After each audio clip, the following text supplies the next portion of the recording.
second addendum story between Abilene, Texas and Austin, Texas. As told to you from a hotel room once we got to Austin, Texas. Please note that I had just finished driving 1,541 miles, so I sound a bit exhausted here. The second story, this is even scarier.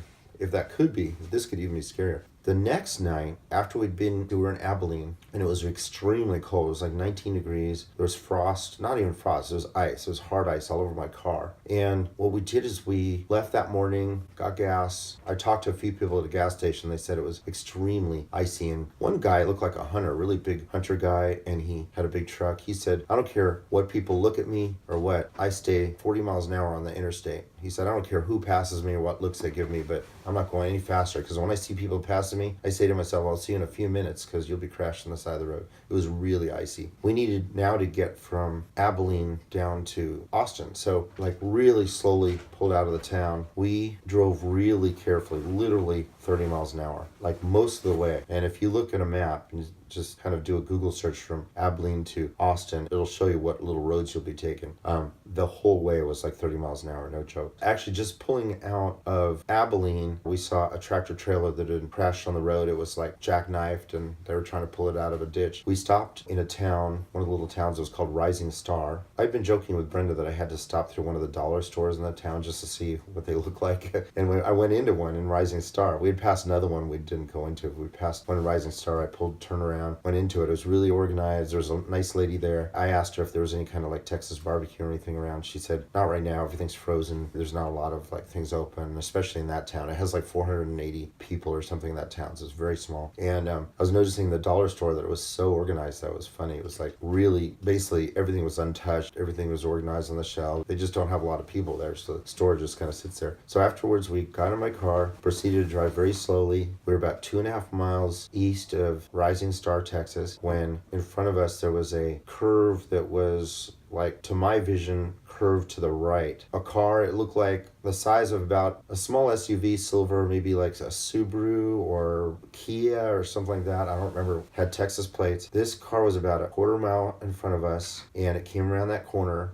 probably about 65 miles an hour, and it started to go sideways. So its nose started facing to the left, so like off the road. And Brenda for a second said, is he trying to turn onto that driveway? And I said, he's not turning any driveway, he's slipping. He slipped onto the grass off the road, and then he hit a dirt driveway that led to a farm. He'd gone through a fence, basically, like I guess it was a barbed wire fence or something, and then hit the driveway, which went to a farm, because the driveway is kind of, if you imagine, it's kind of dirt and it's lifted. It's like, it's at the same grade as the road, so it's lifted from the shoulder grass that's to the side of the road. So basically he hit it, flipped up, and flipped his car over, and then hit a silo. So we drove up, I pulled over, and the car's upside down. I pulled a little past the event because I felt like if there's any emergency vehicles or anything like that I needed to be a little further away. Even though I was on the other side of the road, I was going eastbound, this car was going westbound. So what happened was I stopped my car, put my flashers on, well to the side of the road because I was afraid other vehicles could like slide or whatever. And then I called 911.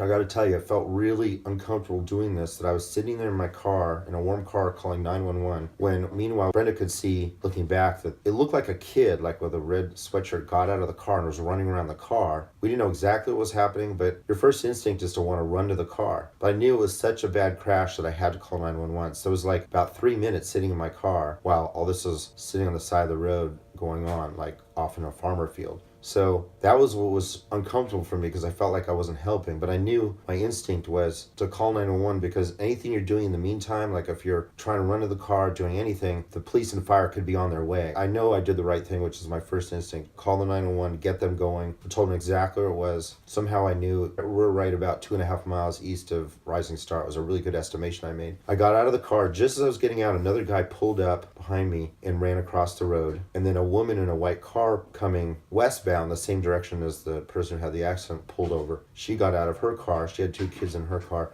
We all ran to the scene. Now, what I thought was a kid running around the car was actually a guy. He was about 25 years old. He had a red sweatshirt. He pulled off his sweatshirt and was trying to get his girlfriend out of the passenger seat. The car's flipped over. The roof's pretty much crushed, but still has some room. And the girl is hanging upside down. When we got up there, I could hear her saying that she couldn't get her legs out or she was all caught somehow in there. Because when you see that, that is when only you realize what a mess it is, because there's so much stuff in the car, like hanging and, like seats partially out. And it was just such a mess. His instinct, he was trying to pull her out. Me and the guy, and the girl kind of chimed in too, the woman, we said, don't move her. We don't know what happened to her, what's going on with her. She was bleeding though from her head. So the really nice woman who had pulled up in the white car, she pulled out a sweater from her car. She gave it to me. I gave it to the boyfriend to put it on her head, because he was like on the ground trying to reach for his girlfriend. The other guy who had pulled up in the red car behind me, he was also kind of doing the same thing I was, which was telling him, don't move her, the police are on their way, fire's on the way. Another woman drove up,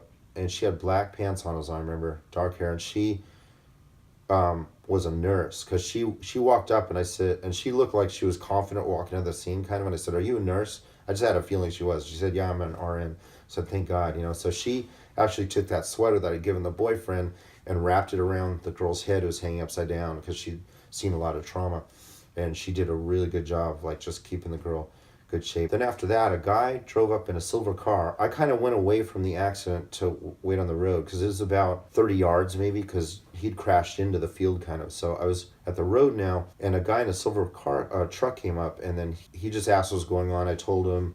I was glad he put his truck there, because he put his truck in a place where if other cars were going to slide or anything, it was going to kind of protect where I was standing. And then just in a few minutes, a police or sheriff came up. I'm not sure if it was a Texas sheriff or a policeman, but he drove up in like a station wagon, a black station wagon with police, emblems. Came out, jeans, kind of jacket, tough looking Texan, really, really good man. And he, the first thing he asked me is, where's the driver? I said, the driver's right there with his shirt off, trying to get his girlfriend like situated, or like holding on his girlfriend. And so he got that guy. I think he wanted to see if he was like intoxicated or anything like that. He put him in his police car. He also assured everybody that the EMTs were on their way, the firemen and everything. So then the firemen came. They helped get the woman out of the car. She had a really bad laceration. They got her out of the car somehow. I don't know how she was hanging or whatever. They needed a car to put her in. So me and the guy in the red car who first showed up, we went and got the girl in the white car's car. We got her car. We brought it up. There were 2 kids in it. I had them do little activity like holding things in the car so they would feel like they were doing something. Little kids like 3 and 5 years old. So I just introduced myself. I remember one kid said his name was Caleb. And so I gave him some iPads that were in the front seat, just clearing out the front seat so they could feel like they were helping somehow. We took the car. The guy in the red car actually was the one who drove this white car, put it next to the dirt driveway. And then the fireman walked the girl, who was really stammering. Like she was still like kind of in shock. And they put her in that seat just to let her be in a warm place. And then they worked on her. Then I gave the policeman my information, because I was the one who called 911 at first. And I saw the whole thing happen, literally. So I gave my information, and then Brent and I went off, and continued towards Austin, the whole way being really icy. I was really glad I just knew to drive like 30 miles an hour the whole time. So we got to Austin safe, but it was crazy. It was two major incidents we saw, If you are switching back to the main trip video, then scroll to 11 minutes and 52 seconds.